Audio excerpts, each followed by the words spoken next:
홍해를 건넌 이스라엘 백성들, 이제는 그들을 무섭게 쫓던 애굽의 군대도 말과 병거도 없습니다.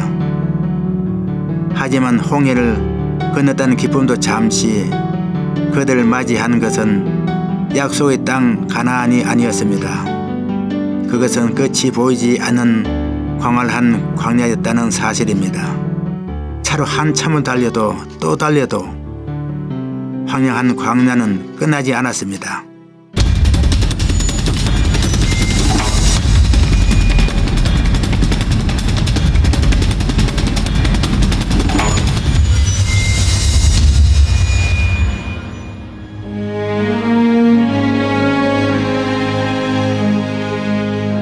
끝없이 펼쳐지는 광야를 보며 그들은 어떤 생각을 했을까요? 홍해 앞에서 느끼던 막막함을 또다시 느끼지 않았을까요? 햇빛은 왠지 이전보다 더 강렬한 것 같고 혹은 더 타는 것 같고. 지금 와서 보니까 우리 성경책의 번호보다도 더 황량하고 진짜 우리가 이스라엘 민족이 너무 믿음이 없다 이렇게 생각했는데 우리가 직접 현재 와 보니까 믿음이 없는 것이 우리가 몰랐던 것입니다. 지금 터널을 지나서 지금 광야를 가고 있는데요. 수천 년이 넘어서 버스를 타고 지금 가는데도 주변을 둘러보니까 정말 막막하기 그지없어요. 이스라엘 백성들이 타는 목마름을 느끼며 홍해로부터 사흘을 걸었을 이 길, 우리는 차를 타고 겨우 몇 시간 이동했다고 갑갑하고 지루한 마음을 감출 수가 없었습니다. 여기가 이제 시나이 반도에서 처음 오는 마나 지역입니다. 우리는 이스라엘 백성들이 처음으로 만난 샘물이 있었다는 마라에 도착했습니다.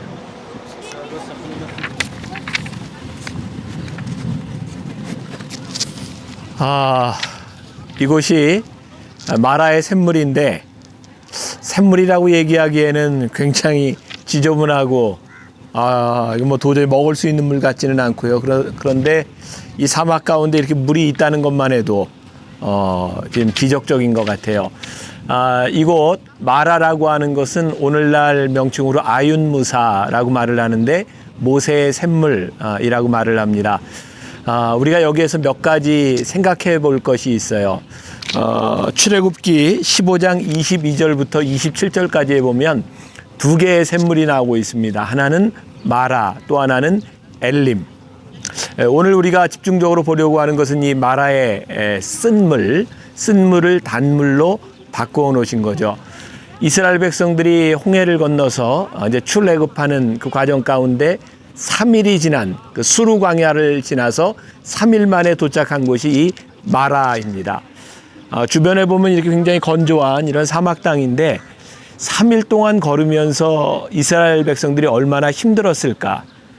지금은 그래도 좀 날씨가 좀 시원한 편인데 이 광야를 지나는 동안 그들의 한계점에 다다랐을 그 시간이 아마 3일쯤 되지 않았을까. 바로 이곳에서 이스라엘 백성들은 원망했고 이곳에서 다시 하나님의 은혜를 확증하는 그런 시간을 가지게 됩니다. 이 본문 말씀을 보면서 저는 참 재미있다라는 생각을 했는데 이 마라의 쓴 물은 굉장히 자세하게 묘사가 되어 있어요. 그런데 70여 개의 종려나무가 있었던 엘림, 그것은 정말 좋은 오아시스인데 딱 한 줄만 이렇게 묘사가 되어 있습니다. 아마도 그 좋은 환경보다는 이 나쁜 환경에서 하나님께서 가르치기를 원하셨던 것이 있었던 것 같아요. 아마 이곳에서 그들의 은혜를 확증할 뿐만 아니라 이곳에서 다시 하나님의 은혜를 경험하면서 나아갈 수 있는 힘을 얻었던 곳이기도 하죠. 여러분들의 그런 질문으로 오늘 말씀을 시작해 보려고 합니다.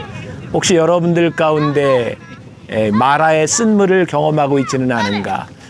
마라의 쓴물이 여러분들에게 무엇인가? 하나님께서 마라의 쓴물을 단물로 바꾸실 수 있는 것을 여러분들이 생각하며 저와 함께 이제 엘림을 거쳐 또 다른 광야로 나아가면 좋을 것 같습니다. 덥지만 우리들에게 좋은 교훈을 주는 그 광야로 함께 나아갑니다. 마라의 쓰디 쓴물 맛을 보았던 이스라엘 백성들, 갈라진 홍해를 건너던 그 간격을 사라지고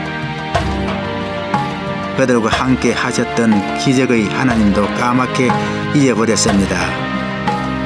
하나님과 함께 시작한 광야 여행, 늘 행동하시는 하나님을 잊는 것보다 더 비참한 일도 없을 것입니다. 여러분, 우리의 인생이란 광야 여행은 어떻습니까? 오늘 이 시간 점검해 보는 건 어떨까요?